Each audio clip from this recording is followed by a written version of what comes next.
Hey y'all, I know I'm looking like a hot mess. I've been cleaning and transitioning some things in my life. My baby boy leaving the nest. Um, I just left the beauty supply warehouse, the beauty store. So I'm getting it together. But and that's what got my attention. Is today I want to talk about, for a moment of truth, is what is ministry. I was asked, am I not gonna do ministry anymore, or I'm not gonna have a church or whatever. And I thought to myself, I'm doing enough ministry. Ministry is not standing in the pulpit or behind a podium preaching and teaching people. If that's the case, I guess that would be a form of ministry. But if that's all that ministry was, that means that CCSD would be ministry. The school district would be ministry. Ministry is about impact. It's about impacting the lives of others. It's about making an impact in your society and your community, whatever scale or however large or small that is. It's what pulls on your purpose. The things that you care about pull on your purpose. Some people have a passion for the homeless. Some people have a passion for seniors. Some people have a passion for children. Some people have a passion for, a nation, a community of people. My passion is for mental health. So I wake up every morning on a scale to where I'm able to live the lifestyle that I live, because I enjoy what I do. And when you are doing ministry, it don't feel like work. So I don't get up and go to work every day. I get up and go do ministry. So technically that's full-time ministry. When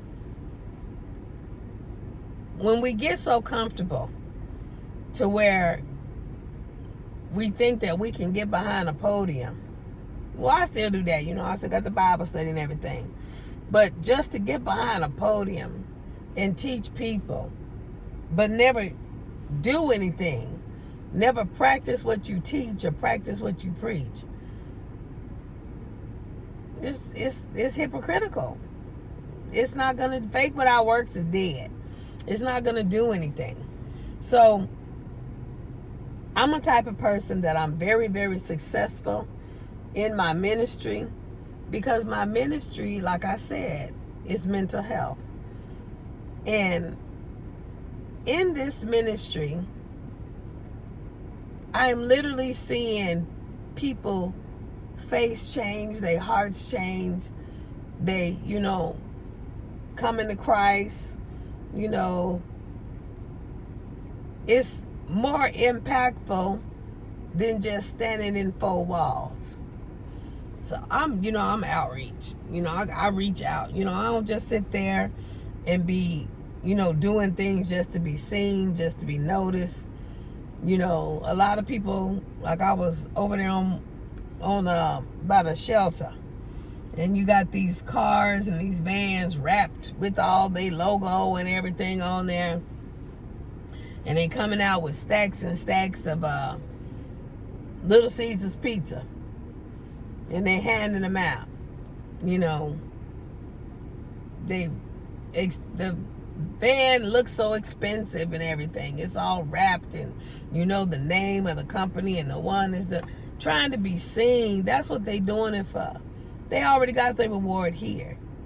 I'm not trying to collect up a whole bunch of things just to be seen, just to put my name on the map.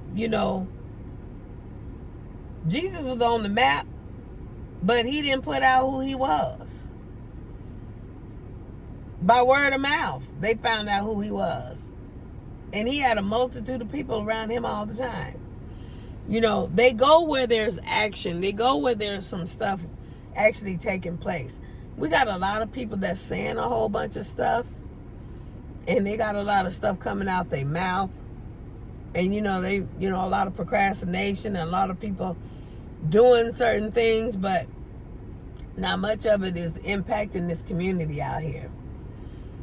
And I can say that because in taking my son to work, the last week of that, I believe.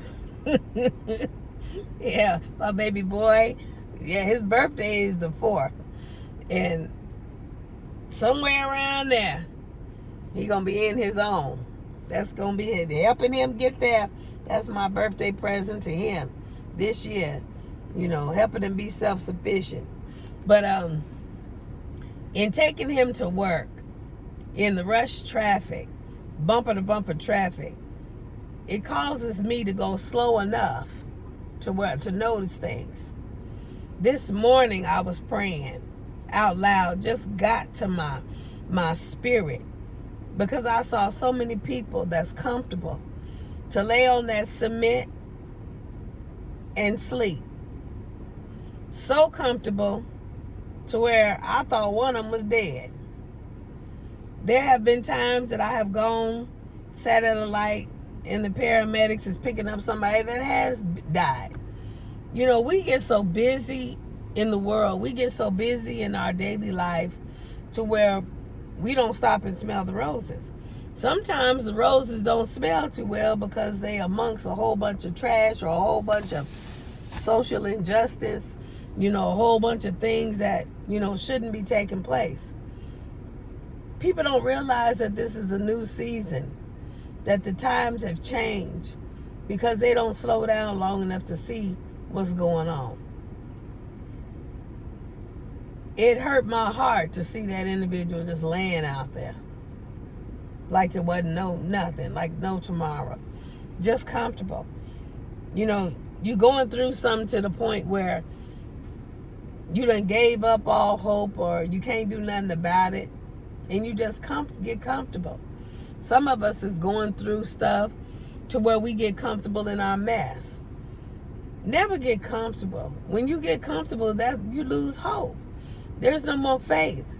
You know, you got to constantly talk to God when you're going through something. I just went through a situation. You know, my Goliath showed up. You know, it's time, you know, your enemy show up to let you know that season is over. Behind that enemy, there's a new door. There's a new beginning. So I just went through that season to where I dealt with my Goliath. You know, why I didn't understand why my life was so stagnant. And I learned that involuntarily I was committing infidelity. Because let's just say I was doing things that only a spouse should. You know, no sexual immorality, no nothing like that. But when you are emotionally attached to somebody that's betrothed to somebody else, that's infidelity. So, and once that chain busted, a whole bunch of other stuff opened up. So I got past my Goliath. Ministry. Some people are held down because they think ministry is a certain thing. Some people go to a place that they're not being fed, they're not being edified, and they're not doing anything. Ministry is what comes through you. It's what's within you. That's the purpose that God put in you before the foundations of the world. It's the problem that you're supposed to solve. So, whatever pulls or tugs at your heart, that's attached to your purpose, attached to your ministry. So, like I say, I'm out here in mental health. And in ministry, or as a minister of the gospel, I'm able to see diagnosis change. I'm able to see people come to Christ. I'm able to see souls saved, because we are living testimonies. We are living epistles. So as they see me walk the walk and talk the talk, and they ask questions, I'm out here amongst the multitude, and I'm talking to them, and I'm giving them the answers, and we go into scripture, and they come into a service, and all of these different things. I'm actually out and about in the community. It's ministry. Just because I'm not sitting up in no pulpit amongst a bunch of people that are so churched, so protocol, they can't think outside the box, does not mean I'm not doing ministry. Matter of fact, I'm impacting more within these last month or whatever that I haven't been preaching in the pulpit than a lot of people have that is in the pulpit. People just gravitating. I tell people I'm going to go here, I'm not going to be there, and I'm going with you, I'm doing this. That means you have actually touched people's lives. You have allowed the Lord to use you.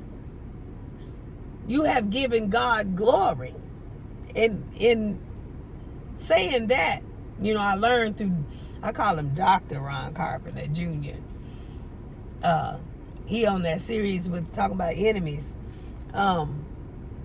Giving glory to God means in the likeness. That means if I'm giving God glory, then I'm acting in the likeness of him. So people see me the way they don't see other people, because everybody ain't out here trying to look like God. Love draws people.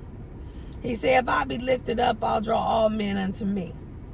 And I'm out here actually doing the work. I'm out here actually putting my hand to the plow, doing things with people, and they're shocked, because they like, don't nobody else do this,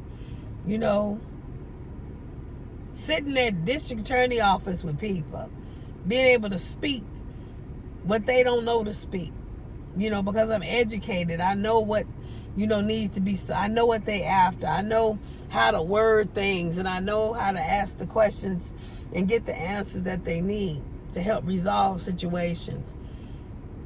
Sitting behind a pulpit, that ain't it, y'all. Yeah, on Sunday, come in, preach a message. I love fellowship, eat, and enjoy the rest of the day. You don't work on the Sabbath.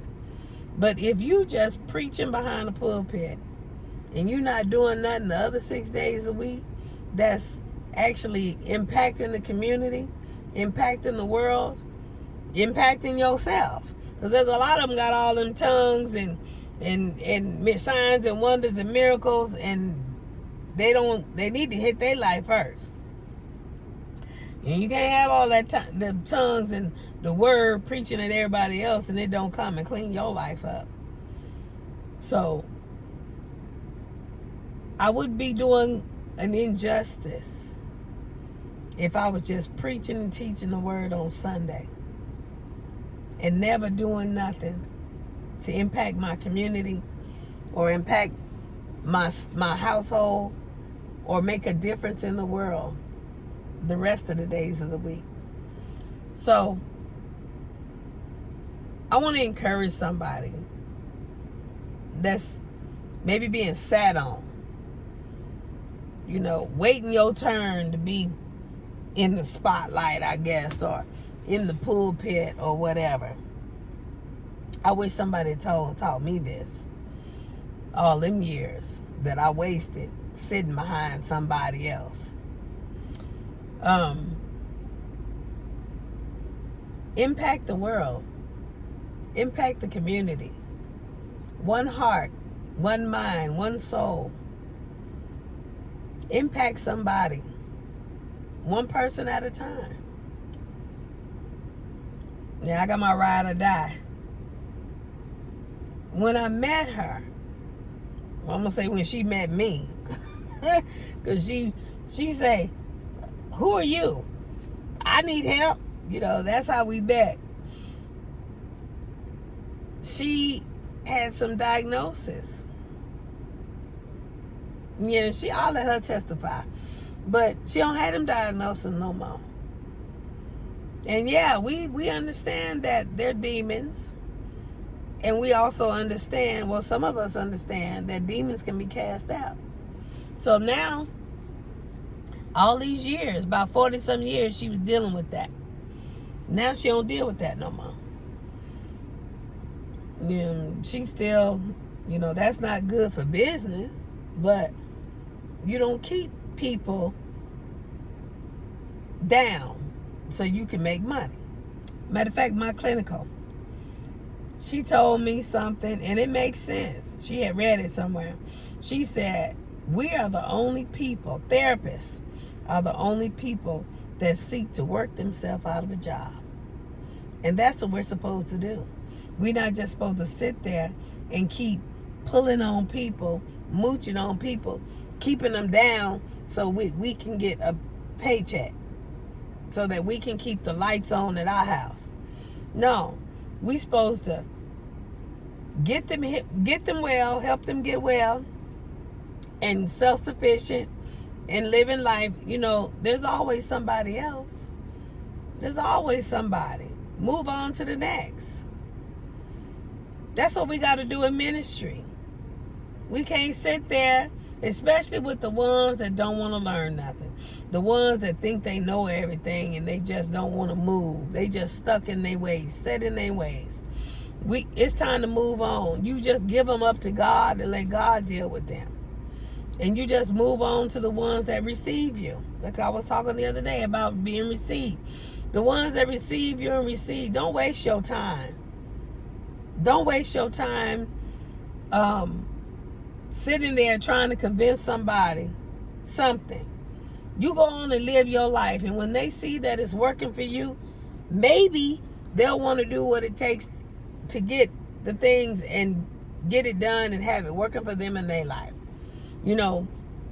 Scripture tells us that some plant, some water, but God gives the increase. Maybe you just there to plant the seed. They ain't gonna hear you. They're not gonna receive you. But later on, somebody else come and water, because maybe they see that it's working in your life, and they may have had an epiphany. Maybe they want to change or whatever. We got some people that set in their ways. Our seniors, our older seniors that set in their ways. They too close to being off this earth, and they still ain't ready. They still doing the things that they don't need to be doing to make it in.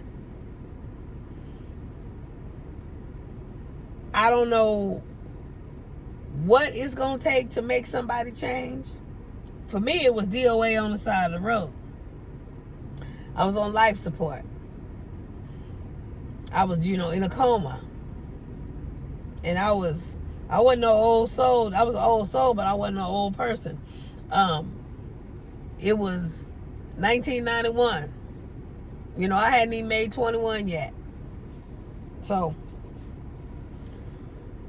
thank God I had received Christ before then. Because I received Christ about 89, I believe. But time is winding up, people. Sitting there wasting your life behind somebody for your turn to preach in a pulpit, in a building, and you not even out here impacting the community, impacting the people around you with what you know. That's where ministry is at.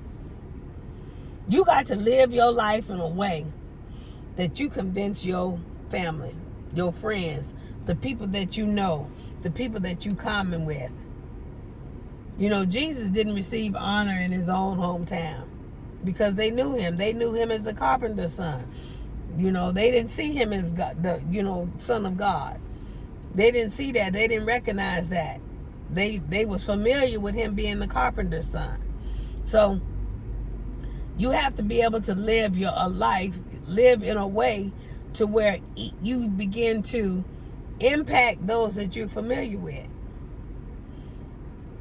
Sitting in a chair behind somebody that's preaching or teaching the word of God, and it's not impacting you to go out and do anything, how you gonna impact anybody else just because you stand up there preaching and teaching? And then look at the person that's preaching and teaching. Where are they impacting people at? Look at their life. Do you see the increase in their life? Do you see God in their life? Do you see, is their life convincing? Just based on their life, is it somewhere you want to go? You know, you can only go as high as your lid. John C. Maxwell told us that. You can only go as high as your lid. So if my lid is the leader or whatever, if the person that's over me, I want to say, thank God I ain't got that no more. I ain't got no more leader. I ain't got no more overseer. I ain't got nothing. I'm just out here with God. Thank God, because, you know, by the profession of the own faith, I'm not your overseer. I'm not your leader. Thank you, Jesus. So ain't no sense of me being somewhere where I'm not even attached. So thank you for that. It's just been so many blessings this week. So much stuff has been I've been detoxing. Spiritually, physically, financially, I just been detoxing. But look at the leader's life. Look at the person that's over the whole organization, as far as the mouthpiece. Look at their life. Is their life convincing? Can you see God in their life? Do they have a life or a lifestyle that you want to gravitate in your life? That you want to have in your life, that you want to be in your life? Because the oil ran down Aaron's beard. Whatever was in that oil ran on to the people. So if that individual is in adultery, infidelity, sexual immorality, if that individual is, you know, just whatever sin that individual in, or whatever issues that individual is having in their life, when you attach one mind, one body, one soul, when you attach to that individual, you take on the issues of that individual's heart.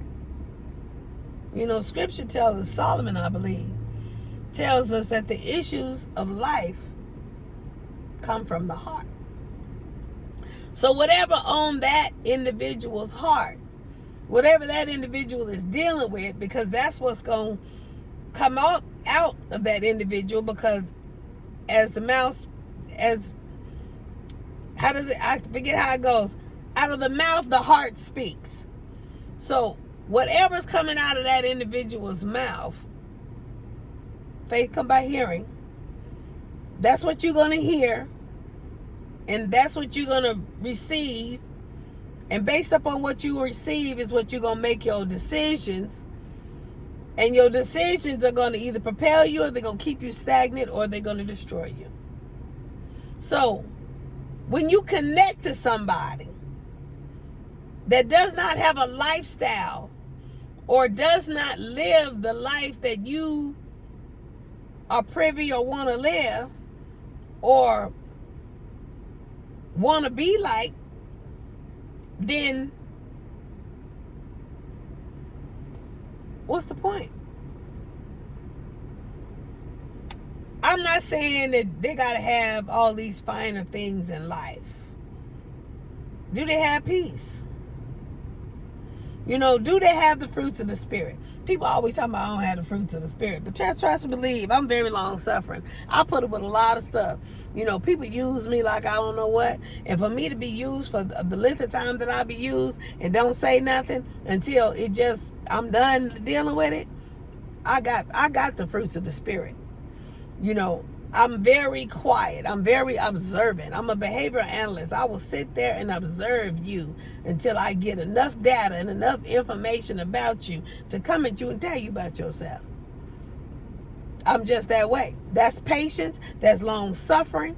That's a whole bunch of fruits of the spirit, all wrapped into one. That's being able to control myself, to hold myself, to where I get tired and then, okay, I'm going X, Y, and Z. Everybody got a voice. I got a voice too. So,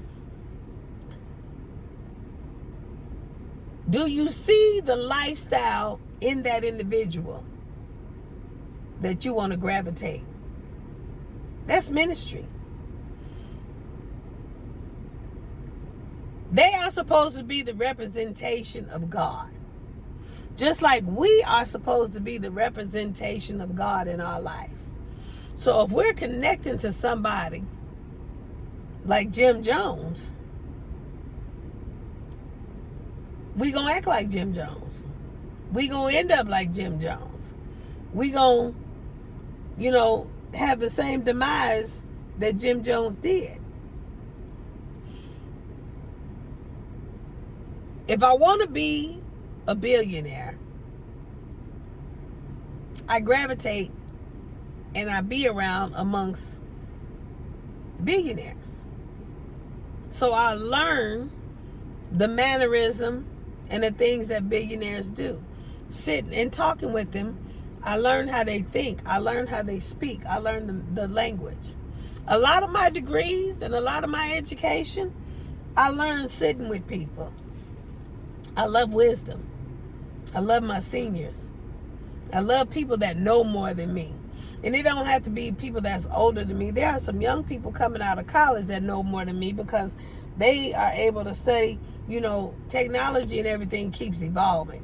So what I knew when I got my master's degree, it done evolve. So in order, in psychology or in therapy, there's something that called CEUs, continued education. So I have to constantly keep going to school to be able to continue to educate myself on the new things and the new concepts that they have. So I can go sit with a college student and learn, the new stuff that's going on. And it's easier to sit and listen and learn than it is to sit and read a book and in a classroom and in a course and all that kind of stuff. We are supposed to surround ourselves around people that we want to be like. We don't surround ourselves with people that we don't want to be like. We don't surround ourselves with people that are the opposite of what we want to be like. We don't go hang out with the homeless people because we want to go be like them. We go hang out with them to make sure they have what they need to try to help them. But some of them don't want help. They like that lifestyle. They would rather be out there living that way than to have the responsibility of managing a home and all of that. To be a therapist, a mental health therapist, I had to hang around people and individuals and institutions to be able to learn and get all the understanding and the degrees that I have to be able to do what I do at the level that I do it. So the same way with ministry. If you hang around gossip, you're going to end up gossiping. You don't hang around what you don't want to be like. So when I look at an individual, first I see the Christ in them. If I don't see the Christ in them, I ain't got nothing to do with them. And then after I see the Christ in them, then I see what's the purpose of that person in my life. Is it because they came into my life to give me something? Or is it because they came into my life, maybe I can show them something? Or maybe it's give and take. You never know. But I don't hang with everybody. Because there are some people that just want to hang with you and they just want to mooch off you. They just want to get, what they can get out of you. They don't want to pour into you. And if you keep hanging around people like that, you'll be sucked dry. They want to sit there and listen like they understand you and they getting something from you, that they're learning something, but technically they're not, because all they want to do is come and get until they go off and do whatever until they need you again. There's a lot of people like that, with that gimme mentality. My daughter, my son too, my baby boy, they just want to know the answers because they know mama got all these degrees. Mama know the answer. But I sit there and they take all day, because I'm sitting there and say, I can't help you, after you get the degree and I done gave you all the answers, and then you in the position. You ain't gonna know nothing. So I need to teach you now. I need to show you how to get the answers for yourself. Teach a man to fish. Don't be an enabler. So that's how we are. We want to go get the answers. We want to go and just get the stuff and move on to the next. We don't want to go through nothing. We don't want to struggle. I've gone through and I've sat through and I've been through a lot of stuff. And then I was invited to be the pastor of a church because of, what they saw. They saw in me. They was looking at me and I didn't even know they was looking at me, kind of thing. And so I was invited. I wasn't going around looking for no church. I wasn't going around trying to take over nobody's church. I wasn't trying to do anything. When people see the life in you to where they invite you to come be the head, to come show them some things, teach them some things, that's because your lifestyle and your behavior match up.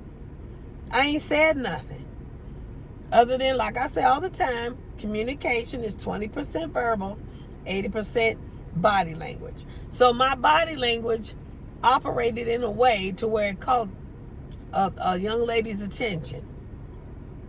I call her a young lady because her spirit is young, but a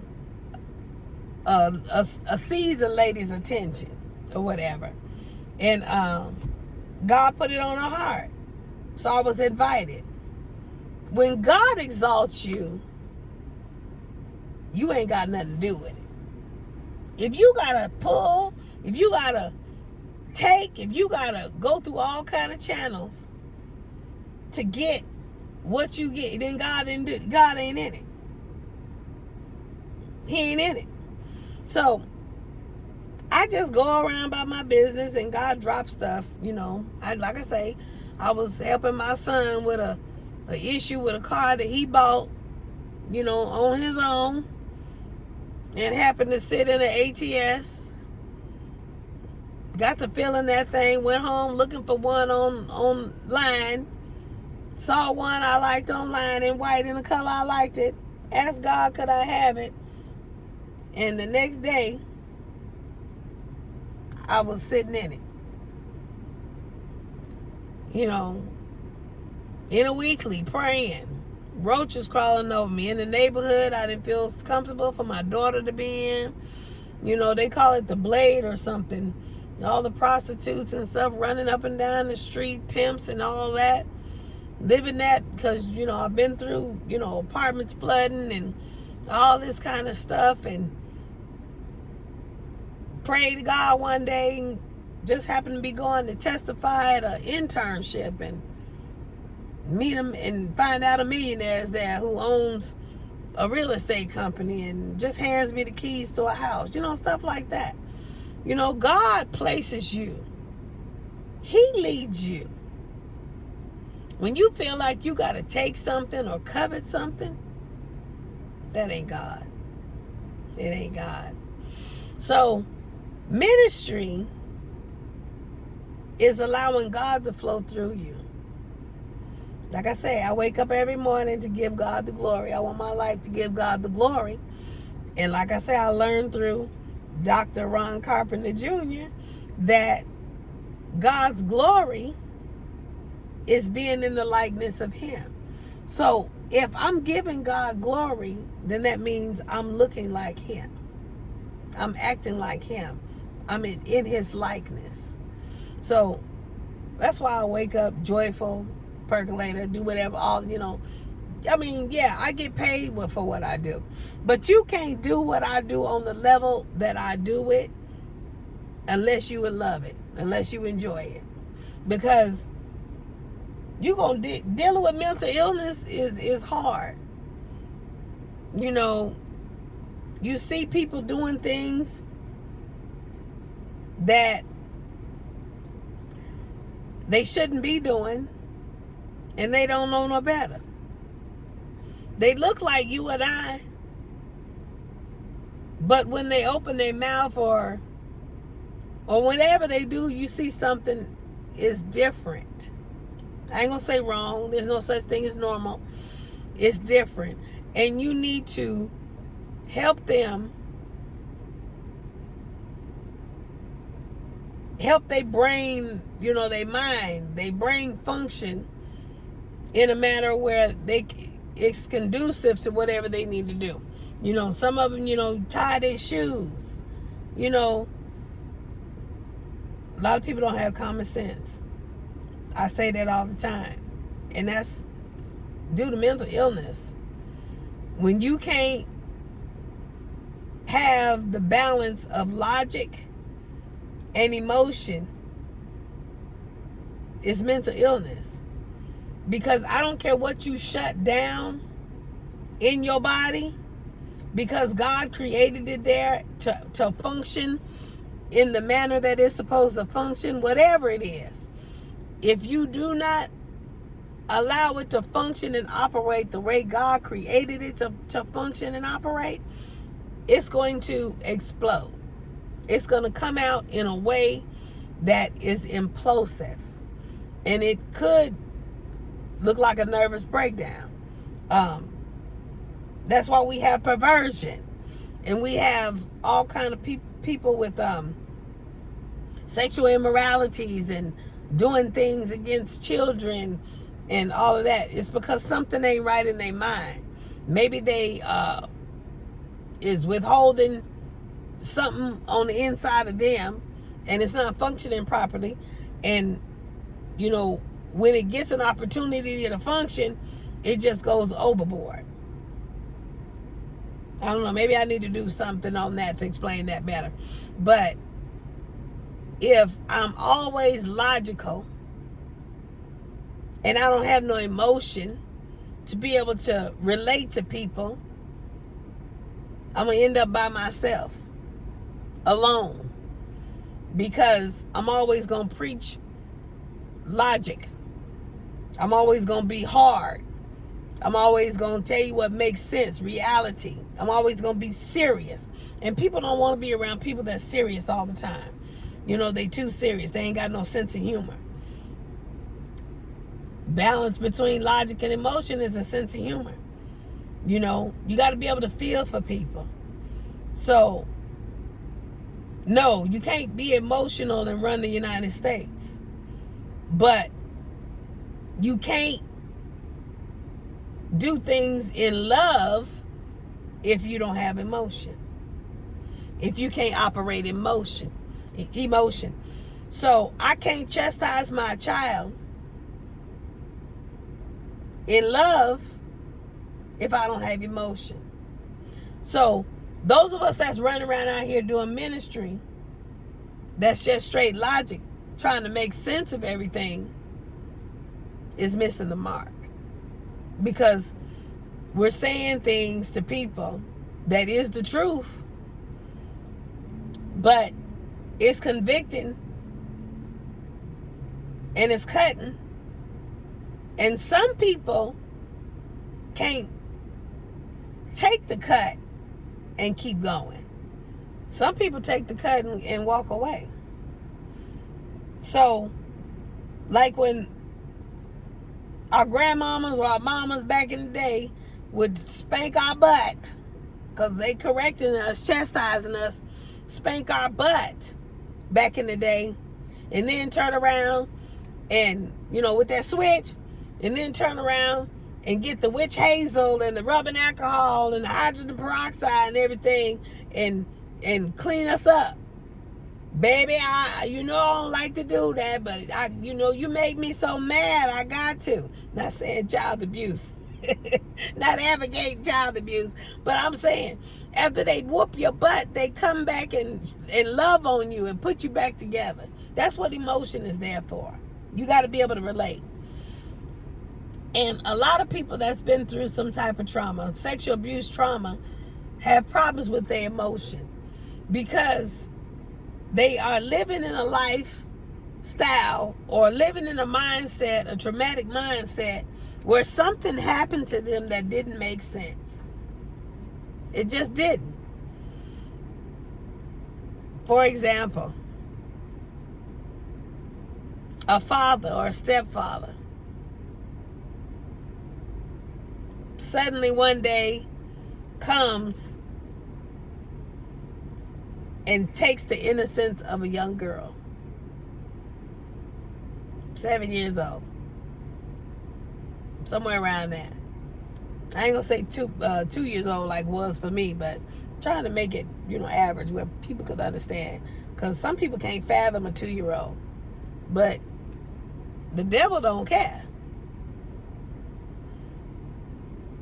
He was at home feeling some type of way while his wife was at work, and he was babysitting the 2-year-old, and hormones and things was feeling some type of way, and he just decided to do what he did.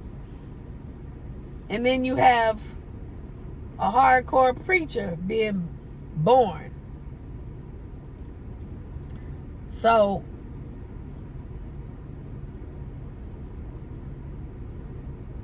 even the young men.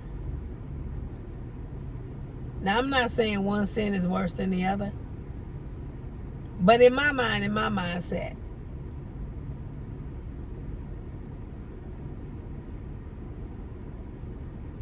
because so many of them is coming out now talking about, that happened to them. In order for a man to rape or molest another male, they have to do something. They have to go against the way God created. Meaning,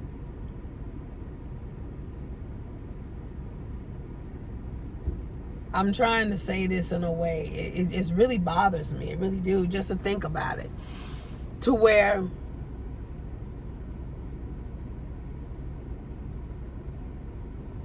they rape a man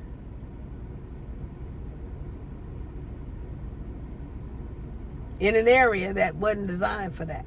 Let's just say it like that. That don't make sense. Which messes up that man's logic, messes up that man's psyche, because he's having something done to him that don't make sense. And then he has to live with it. He has to grow up. If it happens as a young child, he has to grow up trying to find his manhood, trying to feel like he's still a man, because he's had something done to him that men shouldn't have had done. Not saying it's okay for women, but women are kind of designed for that, but a man wasn't. So when a man gets raped by another man, it not only destroys him physically, it destroys him mentally. And if he never works that thing out, he'll never be able to receive joy. He'll never be able to find happiness. He'll never be able to build relationships or be in relationships with anybody, because the moment he gets comfortable, or the moment he feels vulnerable, or the moment that he feels like maybe it's too good to be true, or everything is going well, he's going to sabotage it. He's going to sabotage every relationship in his life that is there for him because it doesn't make sense. Because he had something done to him that doesn't make sense. He still has a traumatic experience in his life that he's still dealing with. Because if he ain't worked it out, if he ain't been delivered from it, it's still sitting there dormant in the recesses of his mind. He still can remember that day. That means it ain't been delivered. And any relationship that comes to him, he's going to sabotage. Because he's not going to want it to come or get close to him. He's not going to want to be vulnerable. Many men that I have experienced, I don't know all men, so that I've experienced have spent a lifetime going overboard trying to prove to the world that they're men after being raped, after being molested, after the sexual perversion has happened to them. They spend a lifetime trying to prove to everybody else that they're still a man. Why? Because they don't believe or they don't feel that they're a man in themselves.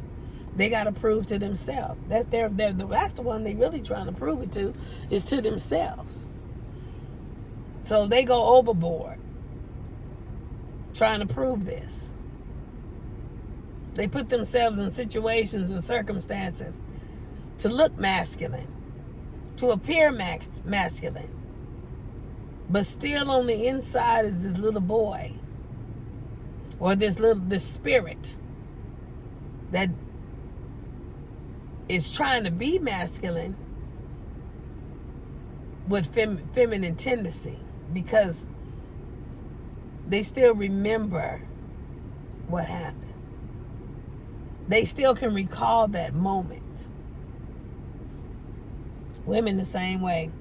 You know, they go overboard being feminine. They use their money maker to their advantage. They benefit. Hello, I did it too. And they turn up into prostitution and cut up their spirit. You know, trying to prove something that they're worthy, you know, to the world. That they, you know, they not just a piece of meat.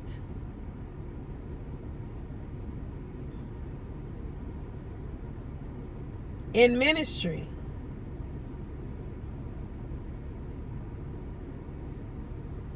you use everything that God brought you out of. Mental illness is one, because, you know, low self-esteem, no self-confidence, all of that. God brought me out of all of that. That's why it's so easy for me to run around here and do what I do mental health, because God gave me the experience. He anointed me for this position. And all I went to school for was to get the paperwork, get the credentials that I needed to be able to make money doing what I do. So your purpose lies in whatever you've been through, whatever you've gone through, whatever you came out of. That's your ministry. For me to sit up there and just be behind a pulpit teaching and never impact a soul, never talk to any one of the women that I talk to that have been sexually abused, sexually molested, never do anything with mental health, Never do anything with my purpose. That's an injustice. It's a social injustice. So, when somebody calls himself a minister, and I'm not into titles, you know, everybody know me as Dr. Bell because I earned it. God gave it to me. I earned it. Now, pastor, teacher, preacher, you know, I answer to them. But everybody know me as Dr. Bell because that's what I earned. And what I earned, you can't take from me. So I don't have to run around trying to be, you know, serve this title or whatever. Because I'm not going to serve a title. Titles come and go. People going to strip them from you left and right. And I ain't going to let nobody have that power to strip nothing from me. I'm Dr. Bell. Can't nobody take that from me. Matter of fact, it goes with me to my grave. I don't walk in titles. I walk in an office. Which means I don't turn it off and turn it on just because I'm in a building, behind a pulpit, or whatever.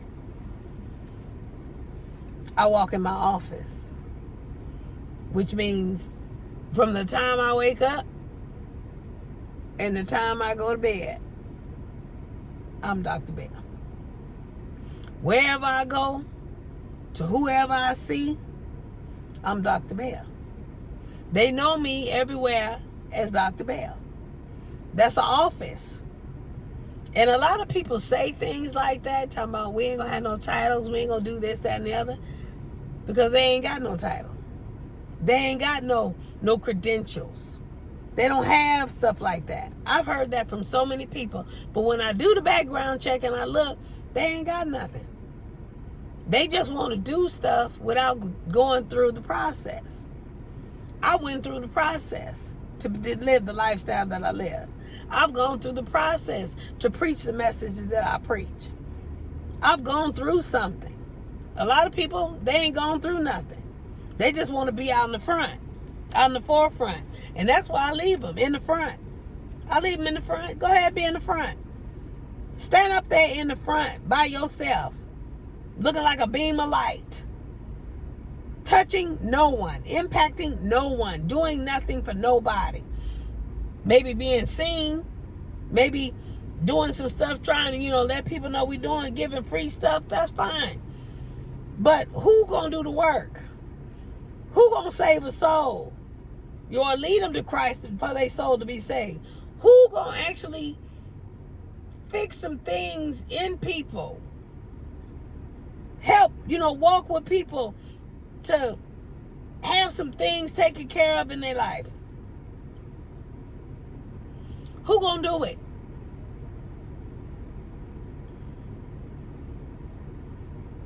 You can't do it just standing in a building behind a pulpit.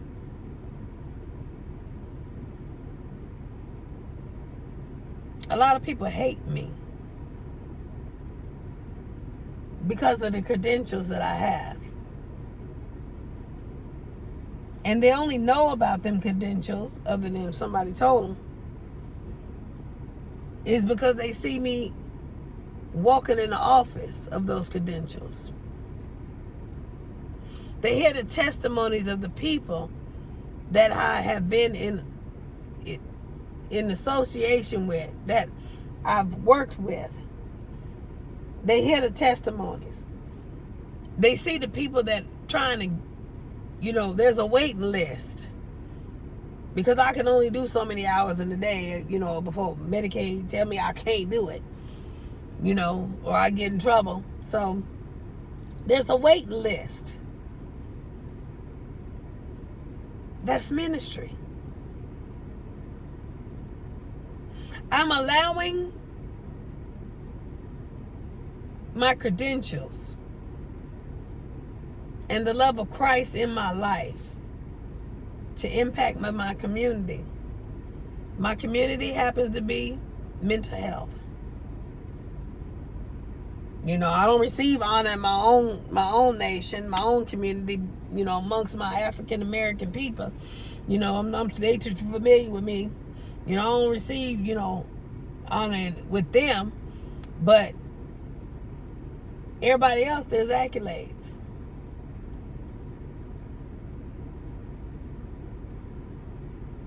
I listened to a gentleman the other day, and he preaches pretty much the message that I preach. I am colorblind. And a lot of people don't like that because I'm no respecter person. Matter of fact, I broke the person, my Goliath, in my nation. If I was colorblind, I wouldn't even be associating with nobody other color but mine. It's just clay. It's just the clay that God used to build the bodysuit, the flesh suit, to house the spirit that we are. We spirit. We that's what's gonna live eternally, is our spirit. It don't matter what color flesh suit you got on. You change color clothes daily. It don't matter. I was blessed by the gentleman to see another gentleman, another individual that is colorblind. You can't be prejudiced or be a respecter person and do ministry. You got those ones that's trying to come up. Those ones that gravitate, want to stay by the mouthpiece because they trying to come up.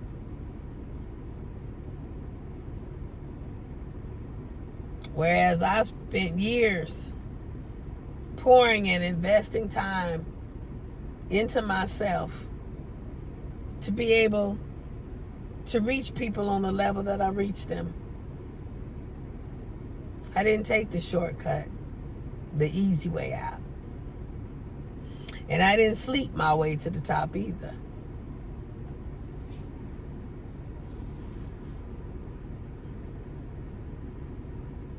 But you gotta have the right mindset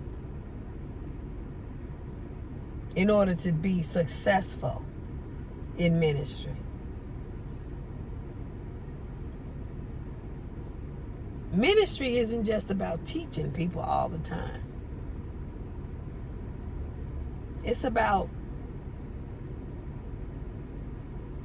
doing the work. Sometimes you got to teach by example. Some people learn from a book. Some people learn from listening and watching others. There are different ways people learn.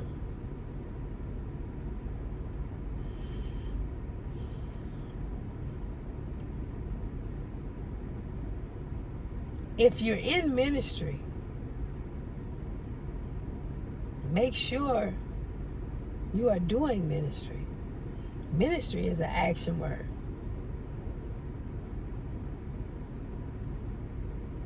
And it's not just sitting up there barking at other people trying to get them to do what you don't want to do.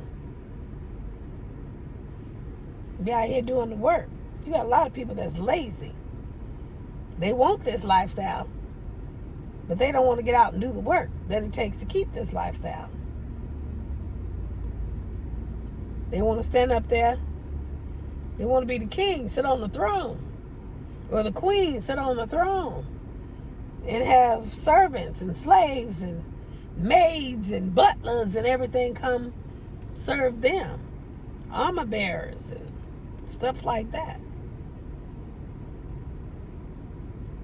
Jesus didn't have no armor bearer. He was out here doing the work himself.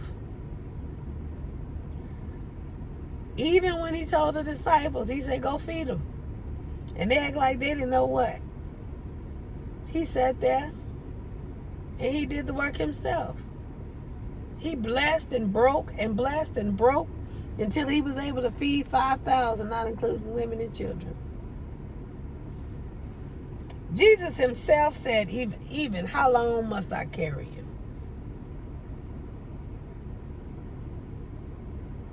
I'm sitting here showing you what to do, how to do, but you don't want to do.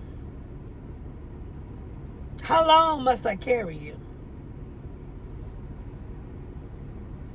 I'm still carrying my mini-me. She graduate, and then we're going to see if she's going to go to college or whatever. But both my young men are out of the house. They out putting their hand to the plow for themselves. That's what life is about. You don't suffocate people by trying to be God in their life, doing stuff, enabling them, always doing it for them. And then something happened to you, and they're devastated because they don't know how to do something that you've been doing for them all this time. Ministry is about helping and assisting others to learn to be self-sufficient and do it themselves. It's not about me sitting there constantly doing you, keeping you up under my wing to where I get benefits from you or keeping food on my table. You know, I'm not going to keep a client and keep working with that client and never teaching them or never seeing them be successful, because I'm scared that if they get better, then that's going to make my paycheck go down. God will send another. Just like he sent the first one.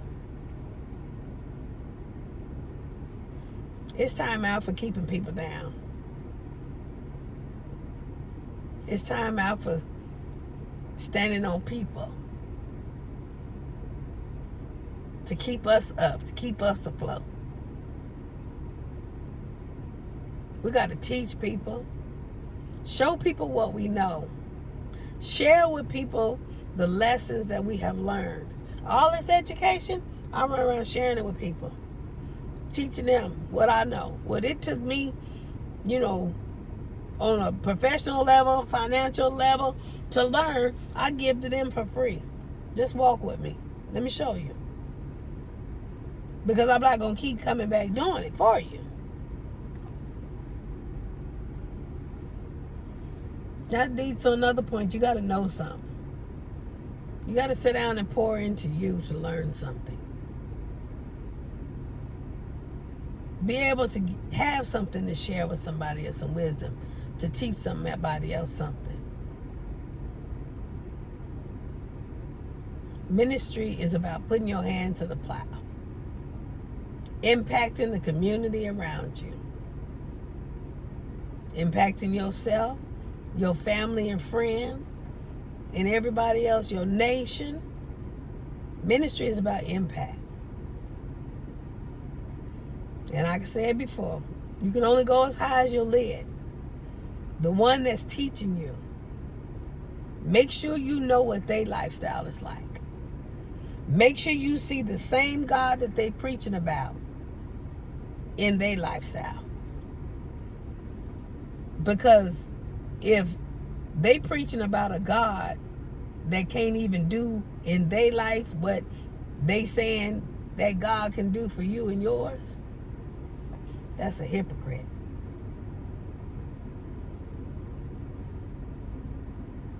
I might as well sit down on the corner. And a lot of people do that. Listen to a wino or a homeless person or a hobo. Not saying they don't know the word. We don't know what happened in their life to where they found themselves down there. As I trust and believe, I guarantee they gave up on God. But they got to be able to come out of some stuff. They can't preach prosperity and financial security to you if they don't have it in their own life. They can't preach keeping a roof over their head and clothes on their back if they ain't got it in their own life.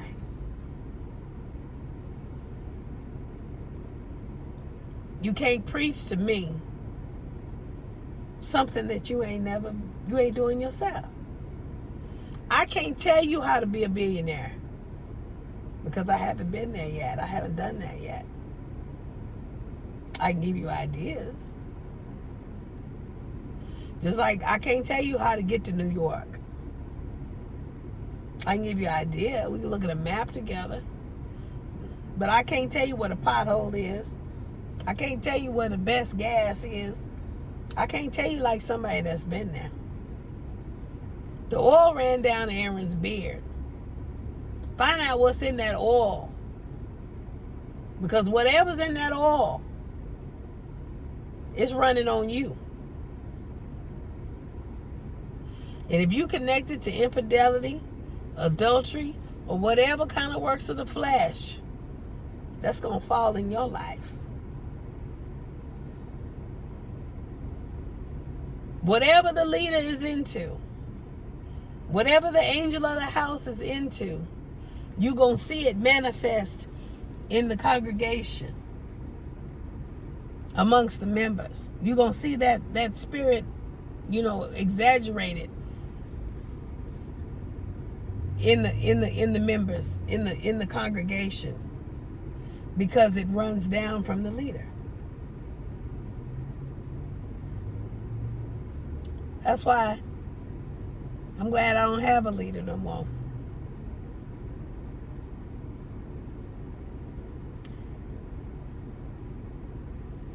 I just have God run around like Elijah. God was his leader. I don't have to be connected to no mess no more. And things are just flowing. I'm so blessed. I don't feel, like strained. I don't feel bound. I think a thing and it happened. That kind of thing.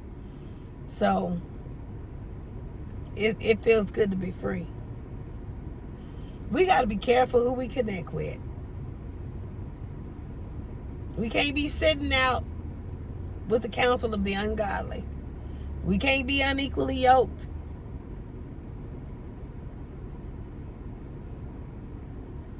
If you're unequally yoked, you'll struggle. When you start struggling, you need to go to God and say, okay, where's it at?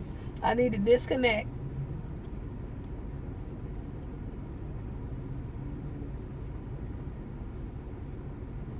But we're talking about ministry today. Doing ministry. Ministry is a verb. It's an action word. It's impacting the community. How are we impacting the community? I wake up every day and impact my community. Impact those around me. And that's where my joy comes from. That's what my heart, my happiness comes from. Seeing other people's hearts smile. Knowing I ain't got to sit and beg and take nothing from nobody. It's a blessing. It truly is. So I'm going to get off of here. Go take care of some paperwork and stuff. Get ready for the end of this shift that's taking place in my life. I'm just loving it. I just want to encourage somebody. Ministry don't have to be on the whole greater scale.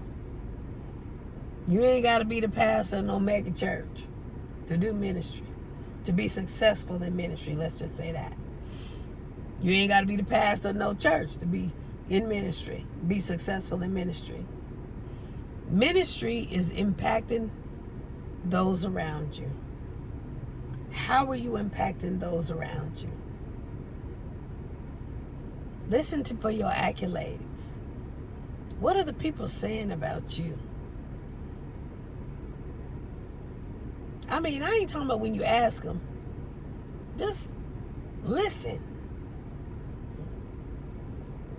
I like to walk into a place, people don't even know I'm there. But look at how people treat you or how people react or respond with you. That tells you how they feel about you. Look at those that always want to be around you. Like I said, I call somebody or tell somebody something. All right, I'm going with you. I'll be there. And they show up. There are certain people in your life that follow you. They follow you for a reason. When I move, they move. When I'm elevated, they elevated. Just like with me, when I follow certain people. And then there's some people you need to look and make sure that you're just not following just because of tradition. Or you're not following just because it's a habit. Make sure they are, imparting something in your life. Make sure they are edifying your life. Make sure my son, my baby boy, and I'm going to get off of here after this.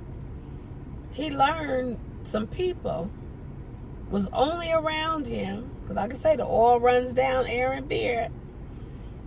Found out he was around some people that was only around him because he was always the one paying this and setting this up and doing that. And then they went on a trip. They was in Florida, last I heard. And they wanted him to go,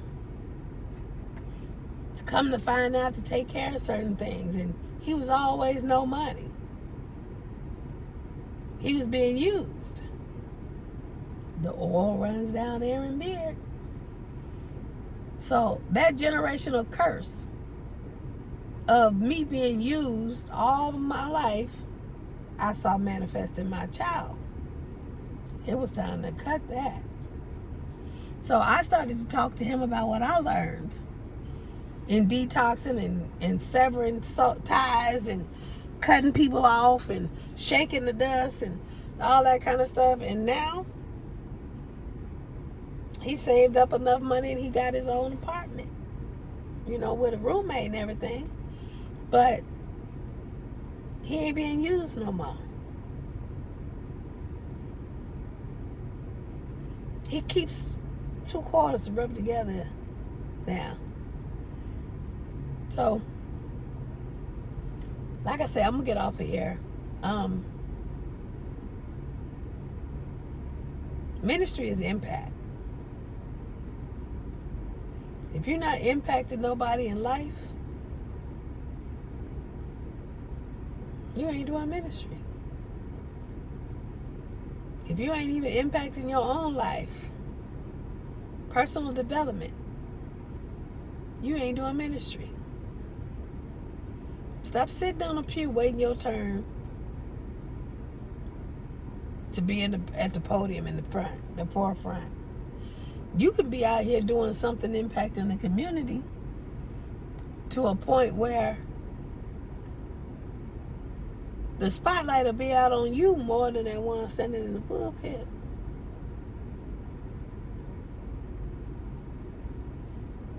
So y'all be encouraged today.